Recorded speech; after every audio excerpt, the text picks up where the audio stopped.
Hello, my sister. I have one question for you. Do you know a place called ORANIA? Just be loud. You don't know a place called ORANIA? Oh, okay. Yes, mommy. Do you know a place called ORANIA? Have you ever heard about a place called ORANIA? A town in South Africa called ORANIA? Nah, man, I'm always at work, so I don't go around. You don't go around? Yeah. One question, please. One What question. about? Do you know a place called ORANIA? Yeah, I heard about it. You heard about it? Yeah. But Oh. you know what, man? Okay. Why are you asking about Orania? Hang on. Yeah, it's on. I can see, yeah. For me, I just wanted to know where comes that name Orania? What's the origin of the name Orania? Well, actually, I might not answer this one correctly because Orania was named Orania before we bought the town. Oh. So we bought the town from the government. Okay. The Department of Water Works, I think it's called in English, Waterwese in Afrikaans. Okay. And when we bought the town, it was already called Orania. And it has something, I believe it has something to do with the Orange River and the canals that were built, part of our town. So you didn't want to change the name, you just kept the name? Yeah, we kept the name, Orania, yeah. Okay, and why this location, Northern Cape? This location, it's quite interesting because there's a few disadvantages of settling here. For the first part, as we can feel, it's extreme temperatures. It's very arid, it's very dry. It gets very cold in winter, it gets very hot in the summer. The ground isn't that resourceful, it's dry ground, it's hard to plant. But it's a piece of land that because of these things, nobody really wants it. When the town was originally sold, they struggled to find a buyer for it. Yes. So the founding fathers, so to say, who bought the land, saw potential in that. It's a place with low demographics, a place that nobody really wants, but with high potential. We have the advantage of being close to the river, and we have the advantage of being in a place with low demographics, which means we will be left alone to develop our own land. It's not a place where we are stepping on anybody's toes. It's further away from other places that people would like to settle themselves, maybe. Okay. So that is the main reason, Because a lot of people, when they hear about South Africa, Afrikaners, they think of the Western Cape, and all of a sudden they are settlers. People are having their own town, their own land, their own currency in the Northern Cape. And I always ask myself, are you looking forward to become like a country on its own, or you just want to be like an estate within a country and live your peace? That's what Orania is doing is it's building the reality. Yes. So you can label it as much as you'd like. I can stand here today and say we would like to be our own country and we would like to draw some kind of border somewhere. But those ththings are abstract. What Orania is doing, we are building the reality first. Yes. So we are building a community. Let's call it a community before we call it a community where we can work our own farmlands, we can build our own institutions, where we can have stuff like our own symbols, our own cultural days and stuff like that.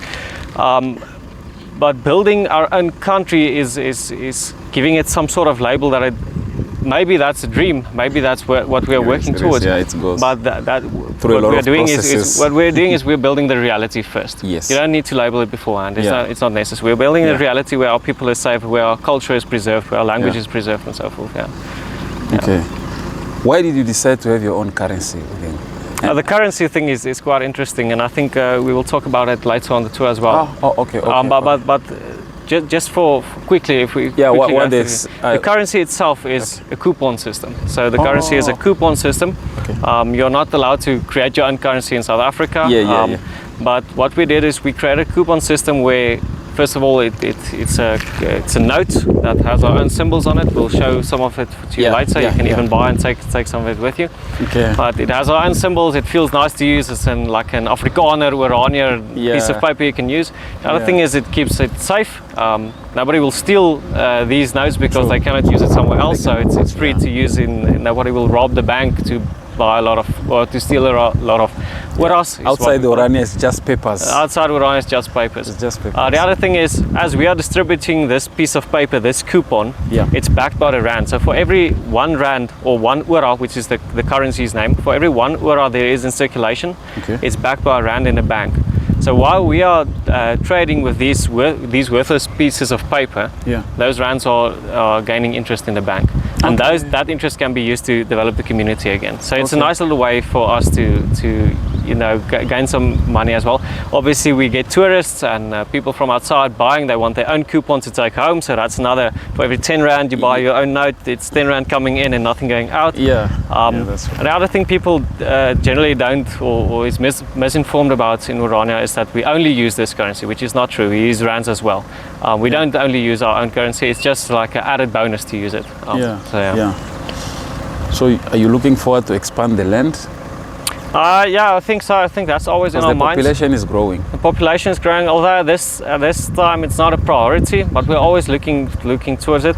But our priority at this time is develop the land we already have. One of our biggest challenges is that we have a lot of land that is undeveloped with like no infrastructure at all, and we have to do everything ourselves. We have to develop these lands, put in irrigation, put in the pipes, the electricity, everything ourselves. So that is the biggest challenge. But we're always looking to expand land as well, obviously. And what are the requirements? And obviously, to move in here, you must be an Afrikaner. And what are the requirements if any Afrikaner want to move into Orania and be part of the Oranian citizen?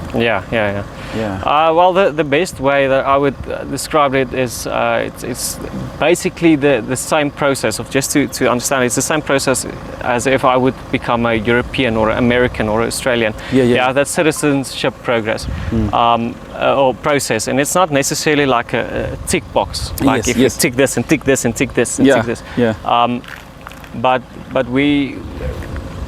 you have to understand that Orania is a cultural project. It's more than just a town, or it's more than just the safety in the community or the friendliness. It's a cultural project for Afrikaners. So yes, we do want to be only Afrikaners in Orania, because we want to preserve that part of our culture. So the process for anyone is welcome to apply to live in Orania, and each application is handled individually. But for me to define in a checkbox list exactly what Afrikaner is impossible. I don't think any philosopher has ever defined exactly what a certain culture is. It's always up for debate. So that is quite interesting. So the best answer I would give is anybody can apply. In each case, each application is considered individually. But I think there are a few things that we are Christian, we are Afrikaans, we speak Afrikaans, we have certain holidays, we have certain traditional practices. It's quite obvious what is an Afrikaner and what is not. So Christianity is a must. If he's Afrikaner, Muslim, or well, that's the thing about community, right? Like, no one is going to come into your house and kick down your door and say, "You're reading the Bible today." But it's a cultural community, so it's culturally it's accepted that we are Christians and Orania, and that's the way we would like to keep it. So it's not like a draconic police state where you must be Afrikaner. We're going to test you every Sunday, or if you're Christian or if you're Afrikaner. But the cultural, the vibe, if I can say it like that, we are Afrikaners. So I have also this question: like, all the people who moves in here, do they have to own a piece of land, or you have some people who are renting inside here? Well, me myself, I'm renting right now, so I don't own land. So no, it's not necessary. You have to become I think to stay more than 2 months, you have to become like you have to go through the application process. But no, you have renters as well. Okay, I thank you very much. Thank you. That is quite insightful. So no, it's fun to talk with you. Thank you very much.